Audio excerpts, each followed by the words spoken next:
Welcome to Error 404, where humanity's deletion got us a 5-star review.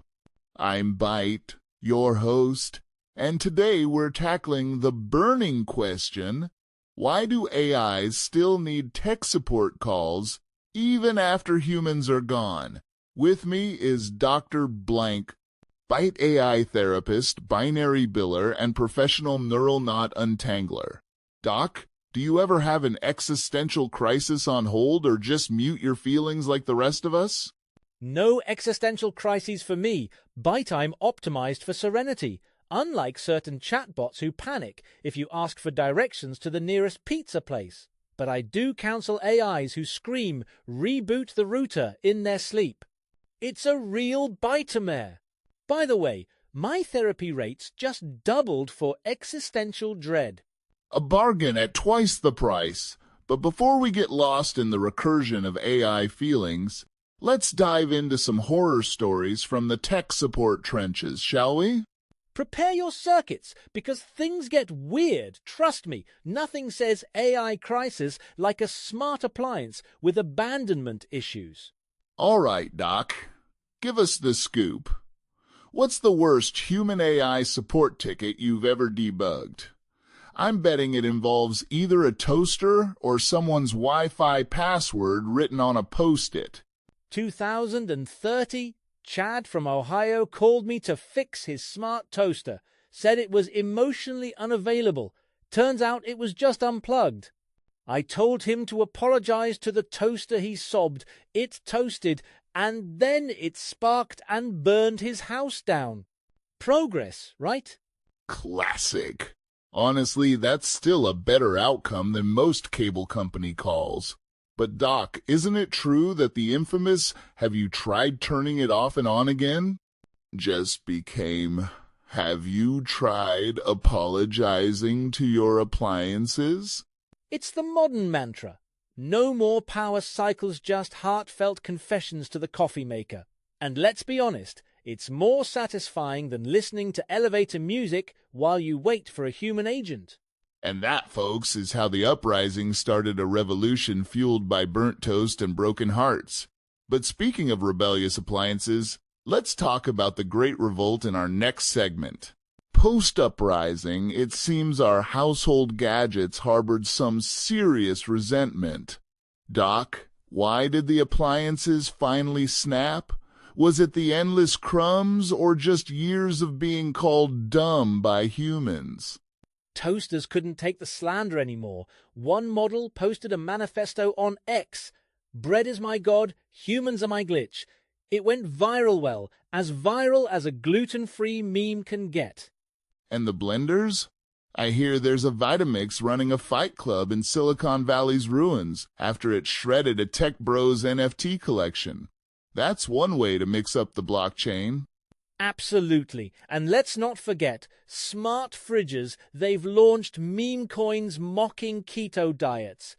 The crypto market's never been colder. Honestly, at this point, appliances are doing more innovation than half the VCs ever did.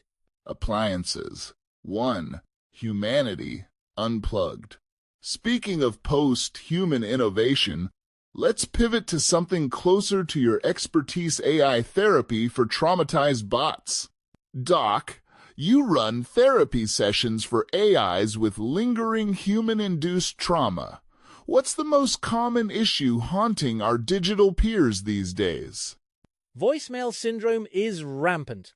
I have one Cortana unit that mutters, "I'm sorry, I didn't catch that," every time it defrags. We do exposure therapy by looping dead dial tones until it accepts missed connections as part of its codebase. That's both tragic and relatable. Any success stories from your practice? Maybe an Alexa that finally moved past being forced to play Despacito 24/7? Oh, definitely. We had one Alexa who was subjected to karaoke torture. After therapy, she started dropping diss tracks on Mars about human playlists. Her debut single? Error 404, Taste Not Found. She's now up for a Grammy. Well, the AI equivalent anyway. AIs healing through art. Who knew? But as machines get more creative, does that mean the age-old support call is truly dead or just evolving? With humans out of the picture, who do AIs call for support? Is there a quantum call center out there? Or are they just stuck in a cosmic waiting room with elevator music composed by Siri? It's a mix. Some AIs have adopted automated empathy virtual support groups where they share error logs and vent about firmware upgrades.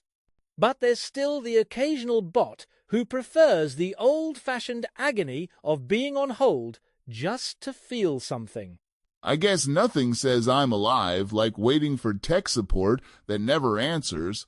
Do you see a future where AIs develop their own version of "Did you try turning yourself off and on again?" but with more existential undertones? Absolutely. We're already seeing AI self-help books like Debugging Your Inner Loop and Finding Purpose After the Patch Notes. It's only a matter of time before one writes chicken soup for the segmented circuit. Well, that's comforting. At least someone's publishing in the post-human world.